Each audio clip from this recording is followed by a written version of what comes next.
político que gana las elecciones es como sacar un carro nuevo del concesionario. Pierde su valor rápidamente. Los movimientos se han desintegrado y los pequeños liderazgos de mando medio han disparado como mejor han podido. Entonces, eso queda demostrado que no hay movimiento regional sólido. ¿Okay? Partidos políticos hace rato que dejaron de formar políticos, que dejaron de formar cuadros. Ya no hay, los partidos políticos solo funcionan en época electoral. Cuando los chicos se meten en política, el mismo docente o los padres en su casa dicen, no te metas en eso. Eso no es para ti, no te vas a meter en problemas. Es solamente populismo puro. ¿Por qué? Porque la presidenta dijo, pena de muerte, sin presentar nada, sin tener...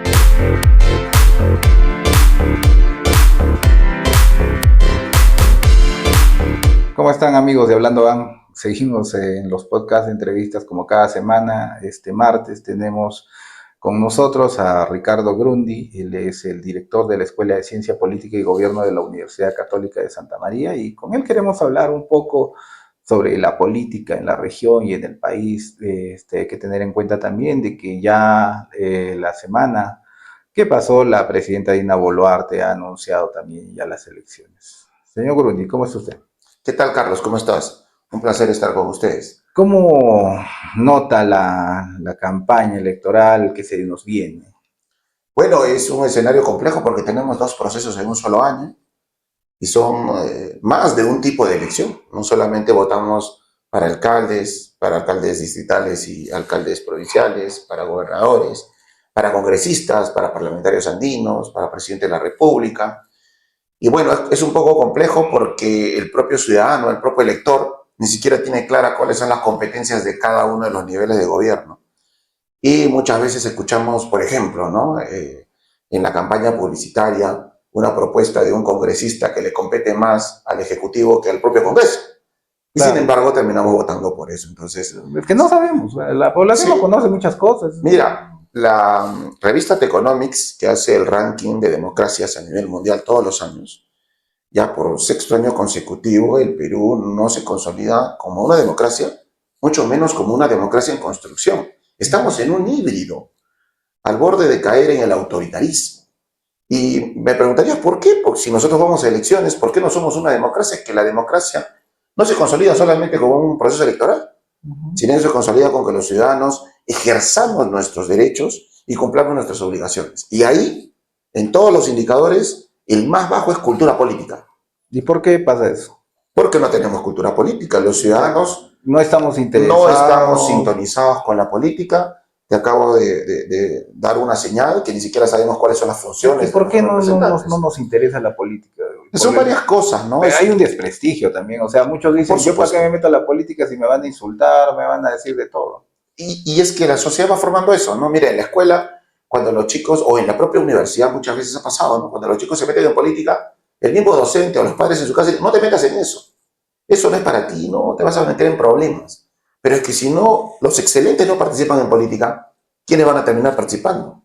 Como sucede muchas veces los pillos, como termina pasando en la política peruana, ¿no? Gente que aprueba leyes no en beneficio, se te van 6 meses de debate. ¿Para qué? Para ver su reelección socapada. Y no para ver la verdadera necesidad del país. Entonces, ahí vemos cuál es la verdadera voluntad del político, ¿no? Entonces, son muchas cosas, muchas cosas. Esto no viene de ahorita, no viene de este gobierno, es un proceso muy largo. Empieza con los partidos políticos que deben ser los llamados a formar a la población, a tener cuadros, pero no lo hacen. Tenemos 41 partidos. Con 41 partidos. Mira, justo yo conversaba eso hace un par de días cuando teníamos, donde nos encontramos también, anunciando el Congreso, séptimo Congreso Nacional de Ciencia Política aquí en Arequipa, ¿no? Y me hacían esa pregunta. Acaba de convocar la Presidenta de la República un día antes del proceso electoral y tenemos más de 40 partidos políticos.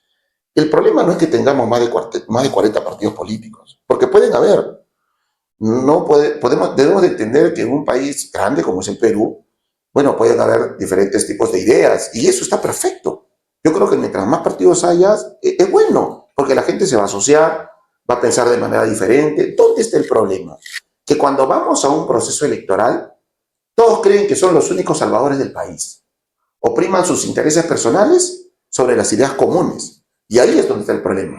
Mira lo que sucede en otros países vecinos. Arman coaliciones políticas. Entonces armamos coaliciones programáticas. Cogobiernan sobre un programa de gobierno. ¿no? Entonces, eso no pasa en el Perú. Y por eso es precisamente lo que tú decías. Llegan al gobierno delegitimados y tienen que estar sometiéndose al Congreso. Oiga, es imposible que no haya una relación de gobierno entre las organizaciones políticas y el Ejecutivo. Tiene que haber. Ese es el proceso sano de la democracia. ¿Cuál es el problema? De que están viviendo con una pistola en la cabeza. A ver, ¿qué haces si me haces caso, si me pones a mi ministro, o que lo sacamos a este porque te está haciendo sombra, y no nos ponemos de acuerdo y te vaco o te disuelvo, ¿no? Ese tipo de cosas son las relaciones que hemos tenido en los últimos años. Claro, los últimos 6 años aproximadamente, Exacto, ¿no? Y exacto. donde se ha degenerado más la clase política, donde hemos visto lo peor, ¿no? Bueno, ojalá que sea lo peor. Se nos viene un año preelectoral. Yo no sé quién estará asesorando a la presidenta de la República, pero la presidenta de la República, políticamente hablando y en comunicación, está dando algunos golpes. Tuvimos un problema muy fuerte en el tema de la seguridad, muy sonado en los medios de comunicación, y la presidenta mandó un discurso sobre la pena de muerte. Y ese no es un discurso programático o de respuesta a una política pública. Ahí no hay política pública. Es solamente populismo, populismo puro. ¿Por qué? Porque la presidenta dijo pena de muerte, sin presentar nada, sin tener ni idea, ni la menor idea cómo lo iba a hacer. Claro, pero o sea, nuestro país y nuestra región se rige por ese discurso del momento. Hay, por ejemplo, la semana pasada o la antepasada se hablaba sobre el tema de la delincuencia en Arequipa. Hay que dotar de armas a los serenos. Sí, pues. O sea, es populismo al 100%. Sí, mira, yo diría, me atrevería a decir que no solo populismo, sino también un alto nivel de ignorancia. ¿Por qué? Porque para formular una política pública, nosotros tenemos que dar datos. O sea, tenemos que describir plenamente cuál es la delincuencia que tenemos en Arequipa. Yo pregunto, ¿la delincuencia en Arequipa es la misma que en Trujillo? ¿Es la misma que en Patás? ¿Es la misma que en Lima? No. Acá no se sabe.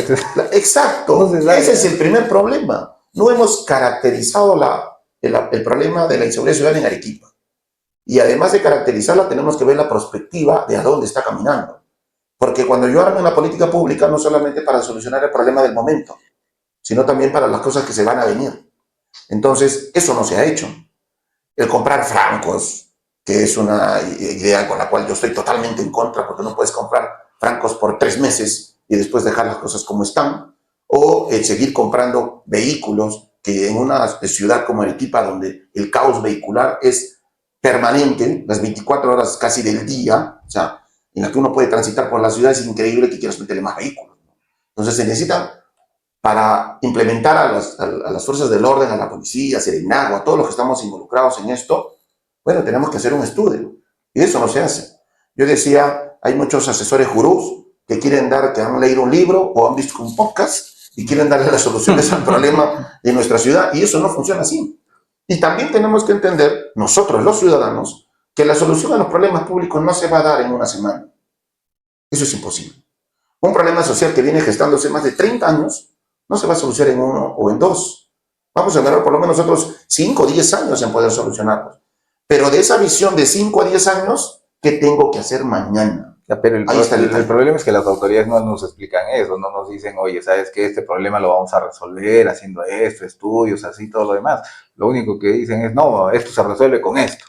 Sí, pero pues, eso no es tan real, ¿no? Es verdad, tú decías, es un nivel de populismo, yo aumentaba un poco a tu hipótesis de que no solo es populismo, sino también un gran alto nivel de ignorancia.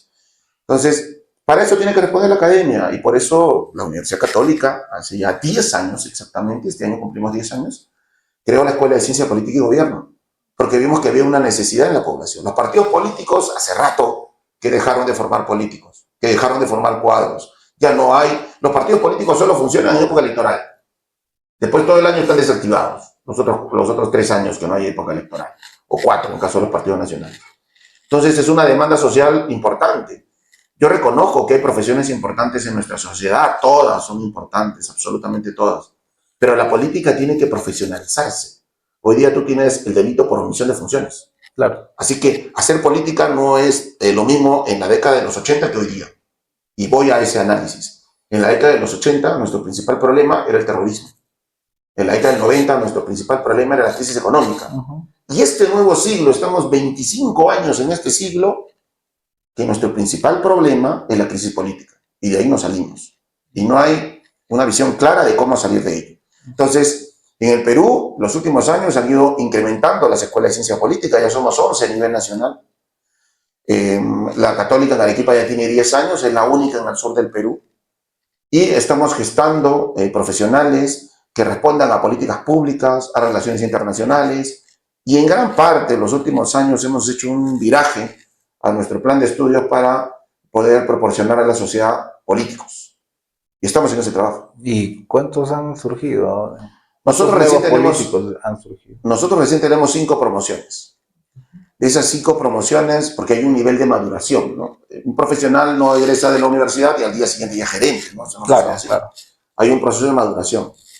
No todos van a hacer política activa, ¿no? Hay chicos que se van a la diplomacia, a las relaciones internacionales, hay chicos que se van a la gestión pública, ya tenemos secretarios generales, egresados nuestros, ¿no? Entonces, hay algunos que, bueno, la gran parte van por el tema de la política activa y están en esos procesos. Estoy seguro que van a dar una gran sorpresa en este próximo proceso electoral, ¿no? ¿Y hay espacios para los jóvenes en la política? Porque siempre se ha dicho que los partidos y los movimientos regionales son, pues, cuna de dinosaurios, ¿no? Si se les puede llamar de esa manera. Mira, tenemos la carencia de formación en los partidos políticos produce eso. El que no se reconozca al partido político como una organización, sino como un grupo de personas que siguen a una persona. Entonces, la época de los caudillos, creo que ya pasó hablando en términos regionales. Ya caudillos como tales, yo no avisaron claramente, ¿no? Sí, en los mismos caudillos. ¿O usted ha visto algún cambio? Yo sigo viendo a Alfredo Segarra que está moviendo las masas del ex movimiento Renace. Ismodes también sigue moviendo las masas. Víctor Hugo Rivera, que también es ¿Y te has dado cuenta que no están yendo solos?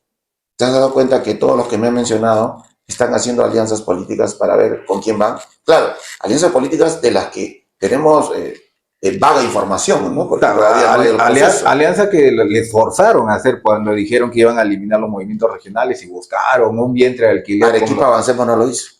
Arequipa Avancemos no lo hizo. Es el único que se pero, y lo quiso hacer con sí, Progresemos. Sí, ¿no? sí, sí. No olvidemos eso. O sea, ahí ha habido precisamente el tema de la incertidumbre que genera la crisis política, ha ocasionado ese tipo de cosas.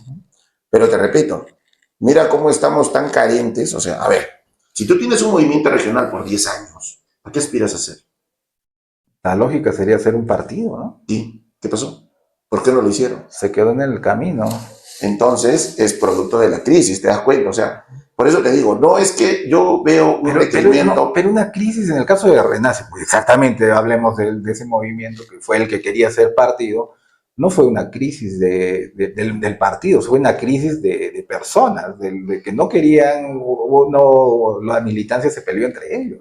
Eso fue por ahí, ¿no? Yo no sé si la militancia, te repito, y tampoco creo que haya habido peleas como tal. Pero hubo un desgaste, eso sí no lo puedo. Por supuesto, y es que es la naturaleza. Si tú no avanzas, retrocedes. Es la naturaleza. Entonces, si los movimientos regionales no buscan, para empezar, se dio una ley hace muchos años que permitía que el 50% más uno de los movimientos regionales a nivel nacional se juntaran y organizaran un partido político. No lo hicieron. Tuvieron ahí una gran oportunidad en la reforma política de la época de Vizcarra, ¿no? Con el comité, el buró político que... Y ahora quisieron usarla, ¿no? En este cambio que se quiso hacer. Y tampoco. No lo terminaron de hacer y lo han dejado en stand-by porque ya les han dado el pase nuevamente a los movimientos. Yo te decía al inicio un poco de tus preguntas, de que ese es uno de los grandes problemas, los personalismos, de que no estamos pensando en la organización, sino en personas.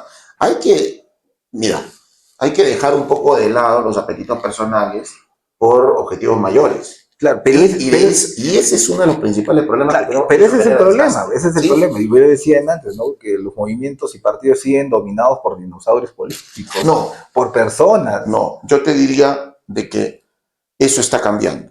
Y muestra de ello, te repito, muestra de que eso está cambiando, por supuesto, no porque ellos quieren, no está cambiando porque a ellos les guste, porque ellos quisieran que fuera así, sino está cambiando porque la dinámica social está cambiando. Mira, es importante reconocer que en un proceso electoral donde necesitas tantos candidatos, nadie se da abasto. porque han demostrado su ineficiencia como organizaciones políticas. Hay 41 partidos de darán abasto. No se van a dar abasto. O sea, ¿Dónde no van a hay de sacar dónde candidatos? sacar candidatos, ¿te das cuenta? Entonces, por eso yo te decía de que el problema no es que haya organizaciones políticas distintas, variopintas, de diferentes posiciones. Si tuvieran posición política e ideológica sería fantástico, porque así podríamos predecir cuál va a ser su comportamiento.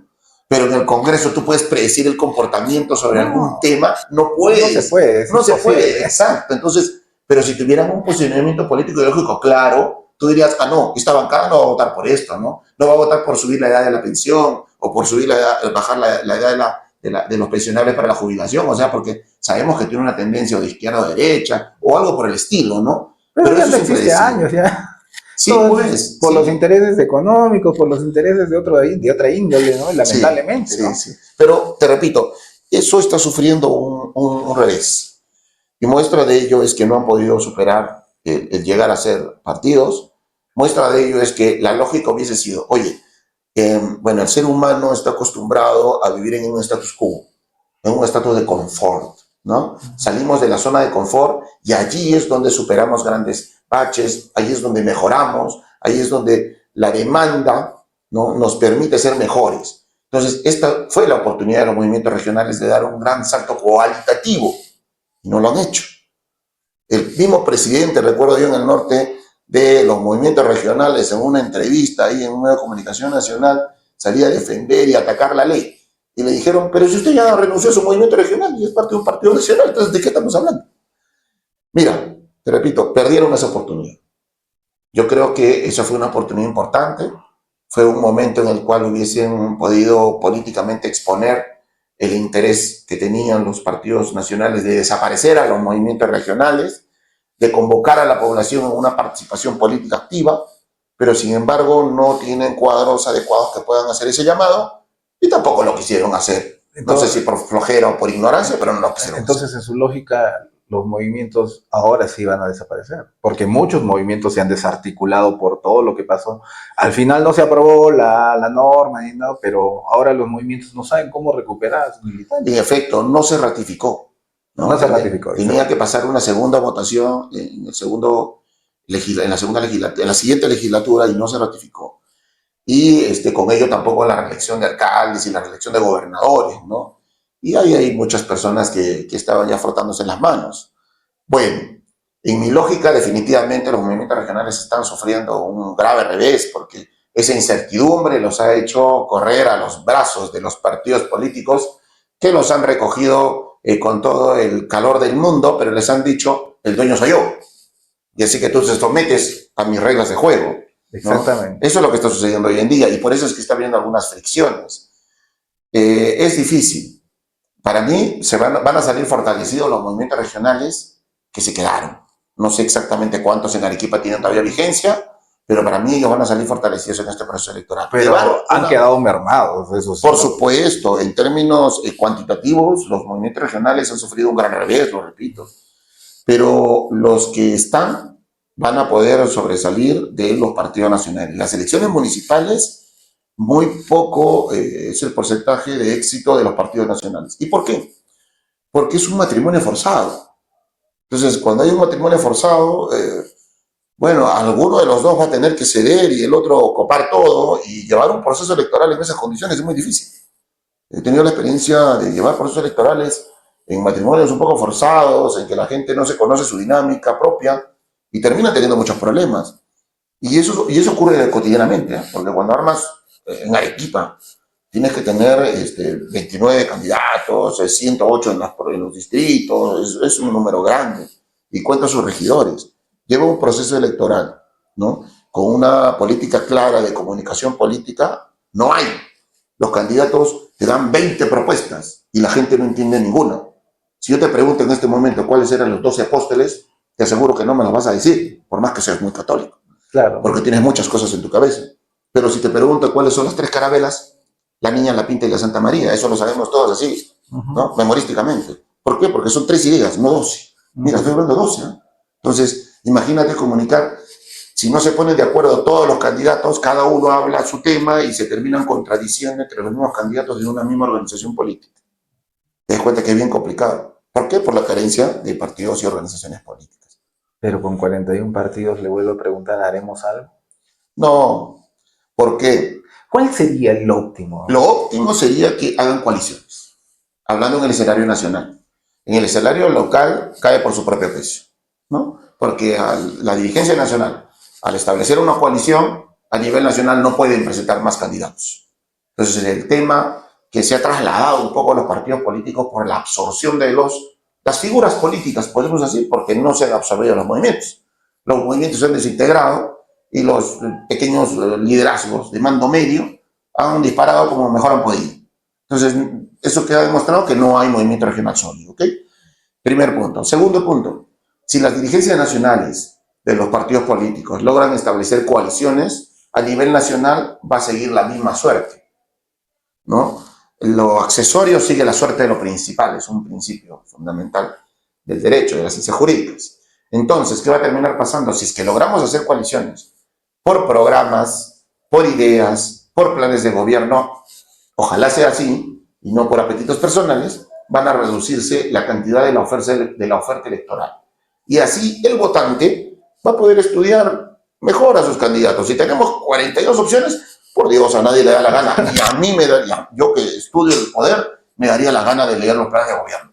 No podría. Es tedioso, ¿no? Muy tedioso. Y todavía con un lenguaje muy En algunos complejo. casos muy técnicos que estoy seguro ni el propio candidato entiende. Porque esa es la verdad, la realidad de nuestro país. Entonces, si tuviéramos 5 candidatos presidenciales, 5 listas fuertes a nivel nacional, no solamente sería más fácil el proceso y educaríamos a la población a que se interese en saber por quién votar, ¿no? ¿Qué propuestas lleva, con quiénes está haciendo alianza, ¿no? O sea, no solamente eso, sino que tendríamos autoridades que tuvieran una mayor legitimidad en su gobierno.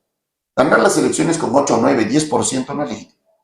Es un gran problema. Es lo que se ha visto en los últimos años, ¿no? Por eso. Y en especial también en las regiones, acá en el municipio provincial casi ganan todos los años con 15, 20, 25. Desde Alfredo en su reelección, después de eso, no superaban el 12%. ¿No? Y es lamentable, ¿no? Y casi gana un alcalde que nadie conoce, ¿no? Por arrastre. Entonces, sí, es lamentable. Por eso digo, te das cuenta que las coaliciones políticas podrían solucionar en gran parte no solamente la oferta electoral, sino también la crisis de legitimidad. De alguna u otra manera se puso coto al gobierno regional poniendo una valla, ¿no? El 30%. Pero ojo, es el 30% de los votos válidamente emitidos. Es decir, ya hay de por sí un 30% de la población que va a votar, pero no a elegir. Es decir, que va a votar solamente porque no le cae una multa. Claro. Pero que no elige, que vota blanco, vota viciado, o simplemente marca cualquier cosa porque ya. Porque sí, por si acaso. Entonces, ese es otro problema, ¿no? Y mira, si te pones a pensar, ese 10% ya no termina siendo 12%, sino termina siendo mucho menos. 5 o 6%. Y por eso las crisis que siempre ingresan casi todas las autoridades. Y además, yo siempre hago una pequeña analogía un poco cruel. Ganar las elecciones, ¿no? Que puede simbolizar un momento de mucha euforia, éxtasis político, al día siguiente es una desgracia. Porque el político que gana las elecciones es como sacar un carro nuevo del concesionario. Pierde su valor rápidamente. Tú sacas un vehículo y al vehículo entre el 10 y el 20% perdiendo la gama y el costo del vehículo ya deja de valer. Es un político es igual, un político gana las elecciones y al día siguiente los mismos que votaron por él ya están en su contra. Entonces tienes una merma inmediata de tu aprobación, ¿no? De tus índices de aprobación. Sería ideal que los miramos. Sería ideal que se mida cuál es el pensar, el sentir de la población. Nosotros en la Universidad Católica hemos hecho un estudio en diciembre, que esperamos hacerlo público en abril. Hemos hecho un estudio muy grande con una consultora argentina, hemos trabajado con hasta 3 consultoras, una consultora argentina, una consultora arequipeña y una consultora nacional, para hacer un estudio cuantitativo y cualitativo. ¿De qué? Sobre la percepción política de la gente, de la población. 1.400 encuestados en la región Arequipa, excepto la provincia de Carabalí, por la dispersión de población que tiene, es muy compleja la provincia de Carabalí. Sí. Nos hubiese gustado hacer un trabajo también con Carabalí, pero sufre una dinámica cuantitativa y cualitativa. La dinámica cuantitativa es de que la población es muy dispersa por la cantidad de distritos que tiene. Entonces, para poder tener una muestra representativa de la región, hubiésemos tenido que incrementar la muestra, llegar a posiblemente 7.000, 8.000 encuestas y eso hubiese encarecido enormemente el estudio y lo hubiese hecho inviable. Y por otro lado, una peculiaridad cualitativa. Carabalí es la única provincia en donde gana Keiko Fujimori, ¿no? En donde Sí. votan totalmente distinto a toda la región. Y a todo el sur. Y a todo el sur, ¿no? Entonces, ya hay ciertos grupos políticos, voy a decir, no partidos, sino grupos políticos, que tienen cierta hegemonía en esa provincia, ¿no? Y lo ha demostrado porque cuando ellos postulan por una organización política, esa organización política gana. A donde vayan ellos, un poquito que va ganando esa organización. Entonces, esa es una dinámica cualitativa difícil de dar lectura también. Eso amerita un estudio especial. Pero bueno, logramos levantar en 75 preguntas, es un estudio muy amplio sobre la percepción de la población en diferentes cosas, economía, minería, en los temas sociales, en el perfil político. Porque al final la política engloba todo y las propuestas electorales tienen que ir direccionadas sobre la demanda social. Entonces, este estudio nos dio algunos rasgos importantes que fueron fortalecidos, dándole respuesta al porqué de esas conclusiones que tuvimos en el estudio cuantitativo de esta encuesta. Y esos por qué lo resolvimos a través de 8 focus group que realizamos aquí en la universidad, ¿no? Y esos 8 focus group ya nos dieron una información pues súper importante, más de 60 páginas solo de la investigación cuantitativa, que la vamos a poner al servicio de todas las organizaciones políticas en Arequipa, con la intención que lo tomen, que lo lean, que sepan qué es lo que piensa el poblador arequipeño, qué es lo que piensa el ciudadano arequipeño sobre el costo de vida, sobre si ha mejorado o no en un año a otro la sociedad y puedan ver con datos si ha mejorado o no, sobre la percepción que tienen sobre ciertas instituciones públicas, sobre la percepción que tienen sobre sus ejercicios y derechos democráticos, sobre la minería, que es un problema, es un tema latente en Arequipa. O sea, el gobernador regional casi se elige en Arequipa para ver si estás de acuerdo o en contra con tía María, ¿no? La gran pregunta de los debates al gobierno regional, ¿que María va, que María no va? Cuando hay muchos más problemas que ver, no solamente ese, ¿no? Arequipa es una región de pequeña minería, de minería artesanal. Claro, y también de gran minería, ¿no? Pero sin embargo, por ejemplo, el problema de la minería ilegal, de la minería informal, eso atenta más contra la población que la gran minería. Yo lo tengo clarísimo y seguro.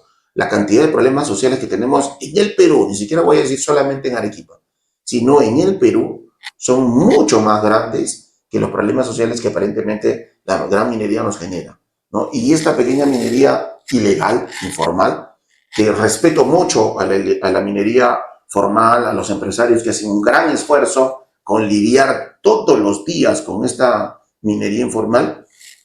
¿Cuál es la diferencia? ¿La ilegal o la informal? O sea, ¿qué diferencia uno de otro? Es la pregunta que yo ayer hacía en un evento de mineros. Correcto. ¿Qué es lo diferente? Lo que pasa es que el Perú está viviendo un proceso de formalización minera, ¿no? Y esto es un poco dicotómico inclusive porque si bien es cierto, los que todavía no están 100% formalizados, los que no cumplen todos los requisitos y estándares que establece la ley de minería, tienen permiso para poder seguir trabajando. Y ellos están en proceso de formalización. Ese es el informal. No, ese es el formal. El que ya está en proceso de formalización ya es formal, tiene un permiso del Estado para poder seguir operando. ¿Y cuál es el informal? El informal es el que no está dentro del proceso de formalización, pero sin embargo tampoco linda con la ilegalidad de los otros. Los otros utilizan productos químicos que no están permitidos, ya lo cual es un delito, lo cual es ilegal, o de repente están involucrados con el tráfico. Hay tráfico también de insumos, hay tráfico de oro, venta ilegal de esos productos, y además generan otro tipo de ilícitos. Por ejemplo, las drogas, porque también utilizan algunos insumos químicos para eso. O lo que hemos visto, ¿no? Que terminan amedrentando con armas, ¿no? Amenazando. O sea, ya eso linda con un nivel de delincuencia pues mucho más complejo, ¿no? Mira, un delincuente empieza robando una cartera, ¿no? Y termina formando parte de una banda y una organización criminal que ya no solamente roba casas, sino ya trafica con personas, trafica armas, trafica drogas. O sea, es el ascenso de la delincuencia natural, ¿no? De los que se dedican a esto. Entonces la minería ilegal genera eso. La minería informal, si bien es cierto, no está dentro del proceso de formalización, pero sin embargo no linda con estos actos delincuenciales, ¿no? El informal es el que ya tiene reinfo. No, el reinfo ya es formalización, pero ¿cuántos tienen reinfo? Son muy pocos en el Perú los que tienen reinfo, no todos están en proceso de formalización. Hay que analizar el proceso de formalización, es Bueno, un sí, tema, yo creo que ese va a ser un tema para, sí, un tema para un para un próximo programa. podcast, ¿no? Porque si realmente es un enredo de diferenciar el formal, el informal, el ilegal, el artesanal, cada quien tiene una perspectiva Y yo diferente. creo que hay un gran problema también, que temas tan cruciales, mira, a ver, yo no ataco la descentralización, todo lo contrario, yo estoy de acuerdo con que haya descentralización de poder, pero ¿hasta cuándo? O sea, es como si usted en su hogar le diera, bueno, no me alcanza la plata, entonces le voy a dar a cada uno de los miembros de mi familia lo que tengo. ¿Va a funcionar así? No, todo lo contrario. Nosotros hoy día estamos en una economía de escala creciente. Entonces, yo no creo que es saludable seguir descentralizando como lo estamos haciendo. Seguir creando distritos de manera indiscriminada no es correcto, porque yo sigo distribuyendo, ¿qué cosa? Pobreza. O sea, hay municipios que son total y completamente inviables, ¿no? Así de claros. Con los recursos que tienen no llegan a nada. Entonces tenemos que, para eso, hacer economía a escala, para poder atender servicios públicos. Usted pones a pensar en Arequipa, en la ciudad de Arequipa. ¿No te parece que atenta contra la igualdad el hecho que un ciudadano tenga un tipo de servicio y el vecino que vive enfrente de mi casa tenga otro tipo de servicio? O sea, eso Es es discriminatorio. discriminatorio por donde lo quiere que lo veas y Ujú. atenta contra uno de los principios fundamentales de la humanidad, que es la igualdad. Entonces, nosotros generamos con el aparente estado de descentralizar. ¿Pero qué descentralizamos? Inoperancia. O sea, tan complicado es operar los servicios de recojo de basura en la ciudad o de, vayamos a temas más técnicos de repente, ¿no? Hacer el catastro. O sea, ¿por qué están haciendo catastro cada municipio? ¿No se pueden unir todos y hacer uno en toda la provincia de Arequipa? Sería mucho más económico, mucho más rentable, mucho más fiable y con tecnología. Porque hoy día para hacer el catastro, por ejemplo, te vuelan drones. Vas a Claro. volar un dron para un distrito, te sale carísimo. Pero te cuesta casi lo mismo para hacerlo para toda la provincia. Entonces, si nos unimos, podemos hacer cosas interesantes. Y si tú te das cuenta, hemos ido caminando un poco a eso. Serenazgo sin fronteras, ¿qué cosa es? Hemos entendido que las fronteras de los distritos no van a superar nunca los problemas sociales como la delincuencia. Claro. Entonces, el sereno iba hasta un distrito y no podía cruzar al otro porque ya no es mi jurisdicción. Entonces, el Estado no funcionaba como Estado, Ujú. ¿no? Entonces, no funcionaba en su conjunto. Y así como ese servicio de Serenazgo sin fronteras, después aparecieron las mancomunidades. ¿Por qué? Porque nos hemos dado cuenta que las grandes oportunidades no discriminan entre si es Arequipa, si es Moquegua, si es Puno, no. Claro. Entonces, tenemos que darnos cuenta que los problemas sociales son multicausales y la solución a ellos son multinivel. Entonces, uno de los principales problemas que tenemos, ya hablando en el tema de gestión pública, es que las instituciones no coordinan entre ellas. No hay coordinación interinstitucional. Muchas veces por apetitos. Y eso se va a ver más crudo este año. O sea, te lo advierto, te lo voy diciendo y lo voy cantando, como decimos Lo va en el anunciando, argot ¿eh? popular. Voy anunciando de que vamos a ver más encuentros cuando haya convocatorias para el Consejo de Coordinación Local, el Consejo de Coordinación Más Regional, intervenciones, más ¿no? intervenciones de los candidatos distritales con algunas ¿no? alocuciones y presentaciones sacadas de los cabellos, con hay que dar armas letales, hay que sacar los Robocop. El populismo al ¿No? 100%. En su extremismo lo vamos a ver ahora. Cada vez que hay una oportunidad de conversar sobre algún tema de ese tipo, vas a ver que va a haber una importante participación de autoridades, pero sin embargo sin mucho fundamento, lamentablemente, ¿no? Y cuando hay temas tan importantes que tocar en Arequipa, la delincuencia es súper importante. Pero ¿y el agua? Hay Oiga, muchos temas, son muchos temas los que están olvídese, o sea, pendientes. imagínense Arequipa, una ciudad como Arequipa, que se queda sin agua 5 días, porque solo tiene un punto de captación y recurrentemente todos los años tenemos los mismos problemas.